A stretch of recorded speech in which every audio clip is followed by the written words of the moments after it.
Hi, this is Ranjitha. இந்த வீடியோவில் இன்றைக்கி ஒரு சின்ன சம் ஒன்று பார்க்க போகிறோம். கொஷின் பார்த்திங்க அப்படின்னா, the sum of a number and its reciprocal is 65 divided by 8, then the number is 6, 9, 8, 25. இது வந்து கொஷினில் கொடுத்துருக்காங்க, ஓகேங்களா? ஸோ இது வந்து நம்ம எப்படி சால்வ் பண்ணுறது அப்படின்னா, ஒரு நம்பரை என்ன பண்ணுறாங்க, எடுத்துக்கிறாங்க, அதை வந்து ரெசிப்ரோக்கல் பண்ணுறாங்க. ரெசிப்ரோக்கல் பண்ணி வரக்கூடிய ஆன்சர் வந்து நமக்கு என்னவாக இருக்கும் அப்படின்னா 65 divided by 8 வரணும் அப்படின்னு சொல்கிறாங்க.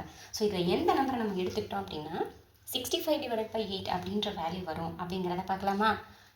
சம் ஆஃப் ஏ நம்பர் அப்படின்னு சொல்லிட்டாங்க. ஏதோ ஒரு நம்பர் எடுத்துக்கிறோம். இந்த நம்பர் எடுத்துக்கிறோம். ஃபஸ்ட்டு 6ன்னு எடுத்துக்குவோம். 6 எடுத்தாச்சு. ப்ளஸ் அந்த சம் பண்ண நம்பரையே நம்ம ரெசிப்ரோக்கல் எடுக்கணும்னு சொல்லியிருப்பாங்க. ரெசிப்ரோக்கல் என்ன பண்ண சொல்லியிருப்பாங்க? ரெசிப்ரோக்கல்னா 1/6ன்னு போடுவோம், ஓகேங்களா? இப்போ நம்ம என்ன பண்ணுவோம், இதை கிராஸ் மல்டிப்ளை பண்ணால் நமக்கு என்ன வரும்?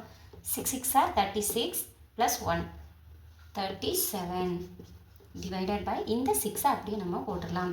இப்போ நம்ம ரெசிப்ரோக்கல் பண்ணி வந்த ஆன்சரில் இந்த வேல்யூ வந்திருக்கா? வரலை. அப்போ ஆப்ஷன் எலிமினேட்டட். அடுத்து இதை நம்ம சூஸ் பண்ணிக்கலாம். 9 + 1 டிவைடட் பை 9. 9 9s are 81. 81 + 1 82. அப்போ 82 divided by 8. இந்த ஆப்ஷனும் 9. இந்த ஆன்சரும் நமக்கு வரல. ஸோ நெக்ஸ்ட் என்ன பண்ணலாம்? 8 எடுத்துக்கலாம். 8 + 1 divided by 8.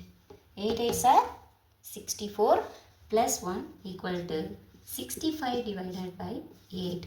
இந்த ஆன்சர் வந்து நமக்கு வந்துருச்சு 65 divided by 8. அப்போ நம்ம ஆப்ஷன் வந்து சி தான் இந்த கொஷினுக்கான ஆன்சர்.